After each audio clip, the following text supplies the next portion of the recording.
पिंपरी चिंचवड शहर आणि अनधिकृत बॅनर्स व होर्डिंग हे एक प्रकारचे समीकरणच झाले।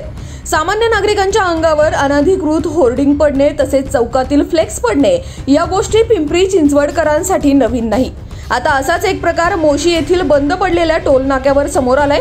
ही घटना आहे बुधवार दिनांक 2 ऑगस्ट 2023 रोजी सकाळची। मोशी टोल नाक्यावर अनधिकृतपणे वाढदिवसाच्या शुभेच्छांचा बॅनर लावण्यात आला होता। पावसाच्या तसेच वादळी वाऱ्यामुळे तो बॅनर फाटला आणि व्हिडिओमध्ये दिसत असल्याप्रमाणे हा बॅनर फाटून हायवेच्या मध्ये टोल नाक्यावर लटकलेला पाहायला मिळाला। या बॅनरमुळे महामार्गावरून जाणाऱ्या वाहनधारकांना मोठी कसरत करावी लागली। याकडे कोणी लक्षही दिले नाही आणि अखेर वाहतूक पोलिसांनी त्या ठिकाणी जाऊन फाटलेला बॅनर बाजूला करत रस्त्याचा मार्ग मोकळा केला। सुदैवाने ह्यात कोणती मोठी घटना घडली नाही। पिंपरी चिंचवड शहरांमध्ये भावी नेते यांची कमी नाही। त्याचबरोबर त्यांचे अतिउत्साही कार्यकर्ते प्रत्येक चौकामध्ये अनधिकृतरित्या ठिकठिकाणी शुभेच्छांचे बॅनर लावत असतात, पण त्या बॅनर्समुळे सर्वसामान्य नागरिकांना त्रास होत असेल याची जाणीव नसते।